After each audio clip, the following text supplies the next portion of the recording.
Praise the Lord. ദൈവത്തിൻ്റെ അതിപരിശുദ്ധമായ തിരുനാമം വാഴ്ത്തപ്പെടുമാറാകട്ടെ. ഇന്ന് രാത്രികാലം ഫെയ്ത്ത് ലൈറ്റ് മീഡിയ യൂട്യൂബ് ചാനലിൽ കൂടി തിരുവചനത്തിലെ ഈ ചെറിയ സന്ദേശം കേൾക്കുന്ന എല്ലാ പ്രിയപ്പെട്ടവരെയും ദൈവം ധാരാളമായി അനുഗ്രഹിക്കുകയും മാനിക്കുകയും ചെയ്യുമാറാകട്ടെ. സർവ ഐശ്വര്യങ്ങളാലും നിറയ്ക്കുന്ന ദൈവത്തിൻ്റെ ആത്മാവിൻ്റെ അതിമഹത്തായ പ്രവൃത്തിയും പ്രത്യാശയും ദൈവാത്മാവിന് വെളിപ്പെടുത്തി അനുഗ്രഹിക്കുകയും മാനിക്കുകയും ചെയ്യുമാറാകട്ടെ എന്ന് പ്രാർത്ഥിക്കുന്നു. ഇന്ന് രാത്രികാലത്തെ ചിന്ത ദൈവത്തോടുള്ള നിലവിളിയെക്കുറിച്ചാണ് ഇന്ന് രാത്രികാലം ചിന്തിക്കുവാൻ ആഗ്രഹിക്കുന്നത്. ദൈവത്തോടുള്ള നിലവിളി പലപ്പോഴും നാം പറയാറുണ്ട്, ഞാൻ ദൈവത്തോട് പ്രാർത്ഥിക്കുന്നുണ്ട്, നിലവിളിക്കുന്നുണ്ട്, പക്ഷെ വിഷയങ്ങൾക്കൊന്നും പരിഹാരം കാണുന്നില്ല.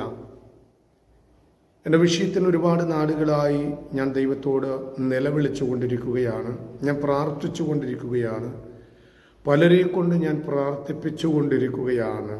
പക്ഷേ എൻ്റെ ജീവിതത്തിൽ വിഷയങ്ങൾക്ക് പരിഹാരമില്ല, വിടുതലില്ല എന്ന് പറഞ്ഞ് നാം വീണ്ടും നിലവിളിക്കുമ്പോൾ സർവശക്തനായ ദൈവം നമ്മുടെ നിലവിളിയിന്മേൽ പ്രവർത്തിക്കുവാനിടയായിത്തീരും.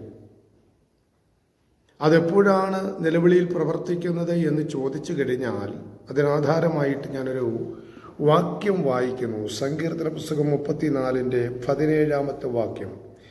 നീതിമാന്മാർ നിലവിളിച്ചു, യഹോവ കേട്ടു, സകല കഷ്ടങ്ങളിൽ നിന്നും അവരെ വിടുവിച്ചു. അപ്പം നമ്മുടെ നിലവിളിയുടെ നടുവിൽ ദൈവാത്മാവ് നമ്മുടെ നിലവിളിയെ കേൾക്കുവാൻ തക്കവണ്ണം ഇടയായിത്തീരും.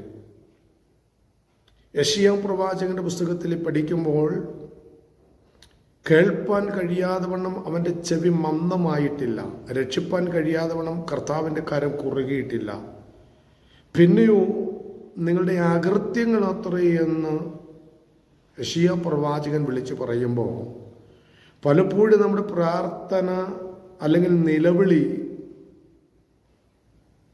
സ്വർഗം കേൾക്കാത്തതിനും അതിന് ഉത്തരം നൽകിത്തരാത്തതിനും കാരണമെന്ന് പറയുന്നത് നമ്മുടെ ജീവിതത്തിലെ അകൃത്യങ്ങൾ തന്നെയാണ്. നമ്മുടെ ജീവിതത്തിലെ പാപങ്ങളും നമ്മുടെ ജീവിതത്തിലെ അകൃത്യങ്ങളും നമ്മുടെ ജീവിതത്തിൽ അനുദിനം വ്യാപരിച്ചു കൊണ്ടിരിക്കുന്ന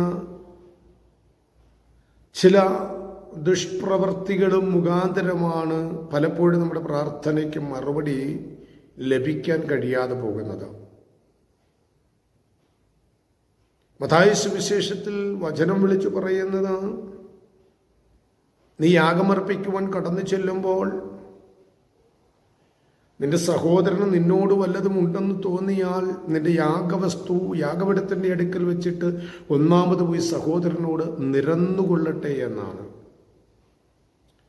യാഗമർപ്പിക്കുവാൻ യാഗപീഠത്തിൻ്റെ അടുക്കൽ കടന്നു ചെല്ലുക എന്ന് പറയുമ്പോൾ പ്രാർത്ഥനാ വിഷയവുമായി ദൈവപാദപീഠത്തിൽ നീ കടന്നു വരുമ്പോൾ നിന്റെ പ്രാർത്ഥനയ്ക്ക് അല്ലെങ്കിൽ നമ്മുടെ പ്രാർത്ഥനയ്ക്ക് മറുപടി ലഭിക്കണമെങ്കിൽ ജീവിതത്തിലെ അകൃത്യങ്ങൾ അകറ്റുവാനിടയായി തീരണം. മത്തായി സുവിശേഷം 5-ാം അധ്യായത്തിൽ പറയുന്നുണ്ട്, നിന്റെ സഹോദരനോട് നിനക്ക് വല്ലതും ഉണ്ടെന്ന് തോന്നിയാൽ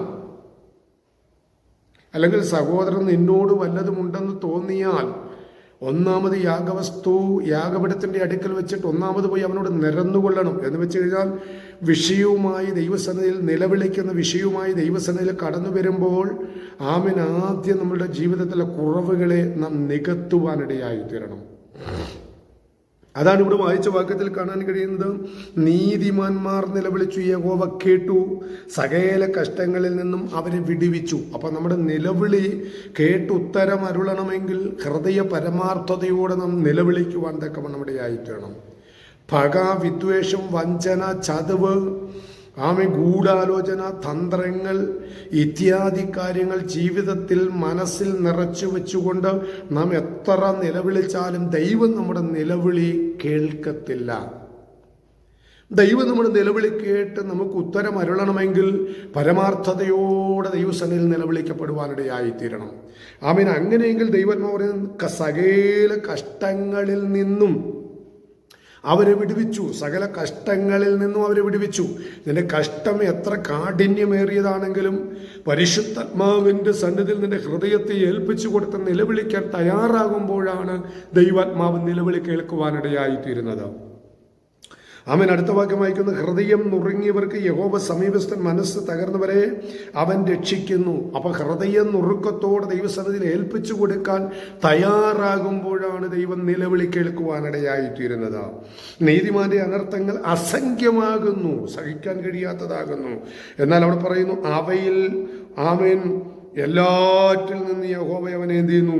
വിടുവിക്കുവാനിടയായിത്തീരുന്നു. നീതിമാന്റെ അനർത്ഥങ്ങൾ അസംഖ്യമായാലും അവയെല്ലാറ്റിൽ നിന്നും ദൈവാത്മാവ് അവനെ വിടുവിക്കുവാനിടയായിത്തീരും. നിലവിളി പരമാർത്ഥതയോടെ ആമെ ദൈവസന്നിധിയിൽ ഏൽപ്പിച്ചു കൊടുക്കാൻ തയ്യാറാകുന്നുവെങ്കിൽ, നിന്റെ വിഷയം അസംഖ്യമായിരുന്നാലും, നിനക്ക് താങ്ങാൻ കഴിയാത്ത വിഷയമാണെങ്കിലും, ആരെക്കൊണ്ട് നിവർത്തീകരിക്കാൻ കഴിയാത്തതാണെങ്കിലും, ദൈവാത്മാവ് പറയുന്നു, അതിനെല്ലാം നിലവിളി കേൾക്കുന്ന ദൈവം ഉത്തരമരളി തരുവാനിടയായിത്തീരും.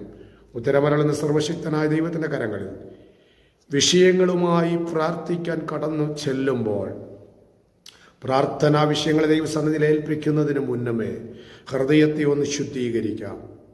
സഹോദരനോട് അല്ലെങ്കിൽ സഹോദരൻ നമ്മോട് വല്ലതുമുണ്ട് എന്ന് തോന്നിയാൽ ഒന്നാമത് സഹോദരനോട് നിരന്നുകൊള്ളുക എന്ന് വചനം പറയുന്നത് പോലെ ദൈവസന്നിധിയിൽ ഏൽപ്പിച്ചു കൊടുത്ത് പ്രത്യാശയോടെ പ്രാർത്ഥിക്കുന്നു എങ്കിൽ, നമ്മുടെ നിലവിളിയെ കേൾക്കുന്ന സർവശക്തനായ ദൈവം നിലവിളി കേട്ട് അസംഖ്യമായ പ്രതികൂലമാണെങ്കിലും അവയെല്ലാറ്റിൽ നിന്ന് ദൈവാത്മാവിൽ നിന്ന് വിടുവിച്ച് ഒരു നല്ല ശുഭഭാവി ദൈവാത്മാവ് ഒരുക്കി തരും. ഈ ചിന്തകളാൽ ദൈവം നമ്മെ അനുഗ്രഹിക്കുമാറാകട്ടെ. സ്തോത്രം.